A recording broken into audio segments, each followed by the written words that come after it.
People, Deluded, I'm back again.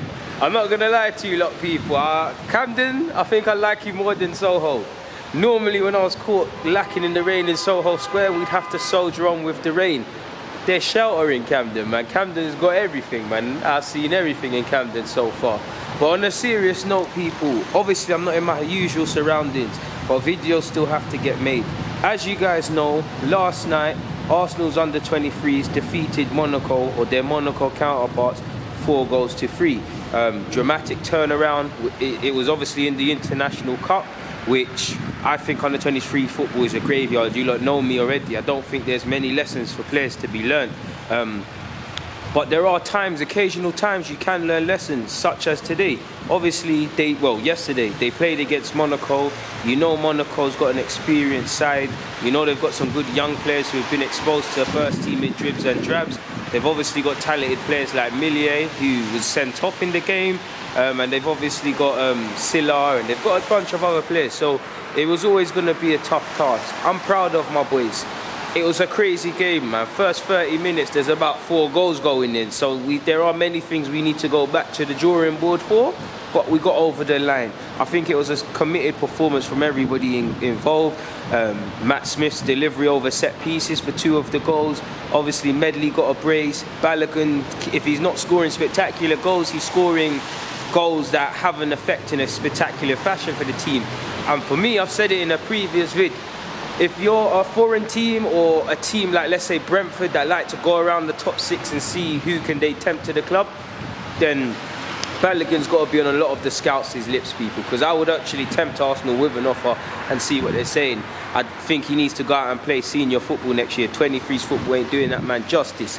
Like I said, Matt Smith was all right. You know Ben Cottrell is always going to work hard in the engine room, and he gave a good account of himself. I think everybody did, people. But if I draw from my notes quickly, and before I forget to mention, we've also got to big up Daniel Ballard, who's come back from a serious injury to play football again at this level. So big up him. Obviously, this season for him was going to be a season of progress, because he was looking to go and test himself in first team environment, and he was doing that at Swindon before injuries robbed him. Injuries are part and parcel of the game. It's an occupational hazard. It's part of the hustle known as football. And I'm sure the fact, you know, these guys are living their dreams being professional footballers, they've got to take the rough with the smooth. Nonetheless, he's back, and he proves tough times don't last, tough people do. So congratulations for coming back and playing, Daniel. But yeah, man, I think first 14-15 was a very enjoyable game from a neutral perspective. I felt Monaco showed from early that they can break us down very easily, especially down their left or right. And we done the same. We showed that both teams really showed they're comfortable on the ball. I think Aziz did all right. Better game than his last performance against City at the Emirates. Still finding his feet at this level, but I think he's all right. I think we're giving a good account of ourselves. It does concern me how open we look, like easy to cut us open. Like, is it Carl Hein? Can't say his name, but he made a couple of decent saves in the early exchanges, people. They scored versus the run. We scored versus the run of play, really, because like I said, Monaco for me were the dominant side. It's a lovely set piece delivery from Matt Smith. Their keeper makes a meal of it, let me not lie. Their keeper should not be fumbling that ball. It does, and Medley steps up and scores. Like, he's a centre half. He's previously played in midfield. He actually played in midfield in our last outing, and maybe a bit of that's rubbing off, but who cares who scores? We're 1-0 for the good.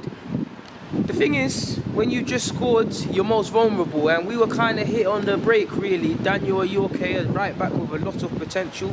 I'm sure he'll hold his hands up. He makes a meal of it defensively. They take advantage and eventually put the ball in the back of the net.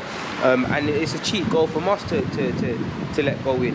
Obviously at 2-1 again, Matt Smith over the delivery. It's a lovely set piece, and eventually Medley rises to it, I believe, and he puts us 2-1 ahead.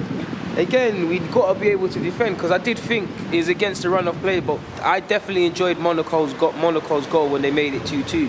It was a lovely move against the run of play, very much a sucker punch. From an Arsenal perspective, players are not aware of where their men are meant to be, their attacking men, and it's too late. When the ball's cut back into the box, it's not an open goal, but he's got all the time in the world, because everybody's looked around. It's like me, the camera's the ball people, it's like me following this. Someone passes the ball backwards to my man, and then I look, I'm like, oh, he's in acres of space, he might score there. that's where we've got to learn, especially as a young defender. Your body's always got to be on the half turn. You always have to be aware of who's around.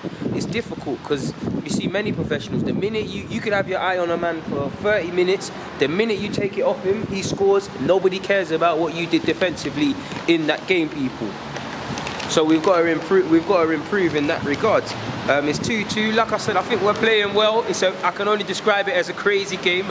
These are the sort of games you're expected to see in this competition, and we're giving that. I do think we can get more goals. I do think we can win it. I do think there's a lot of togetherness and spirit, and we're doing the right things. We just need to score more goals and stop conceding dumb ones. Apologies for the noise, people. It is what it is in that regards, man. To have 4 goals in half an hour almost can only be described as crazy. Like, for both, I'm sure both managers' team talks were eventful and colourful. I'm sure a lot of their game plans were turned out the window. I'm sure there's many positives and negatives for both sets of sides to be happy about and things, people. They obviously went, if I can remember, I can't remember forgive me for getting it wrong, I can't remember the order now, people, because there's been too many goals, but I'm pretty sure they went 3-2 ahead. Again, against the run of play, before obviously Balogun in the second half stepped up and not only scored a penalty, managed to nick it in the 90th minute for us as well. Like I said, Millia had a red card. He was deemed to have headbutted someone. Very talented player, someone I was looking at I want Arsenal to move for time, and obviously in games like this, he's someone you want people to sit up and notice, and I think he showed his good technical ability. Obviously let himself down with the red card. For an Arsenal perspective, it's about getting over the line. It's 4-3. There's many things we need to go to the drawing board and improve and learn upon, like I said. But at the end of the day, we're into the next round of the competition. I'm sure we've actually been in the final of this competition, and sadly we just didn't have it in us to get over the line. But I believe this is it will be our first semi-final since 2017-18. So we've been half decent. So I'll be here to review the rest of it. But for now, people, Deluded, I'm out. Thank you for watching.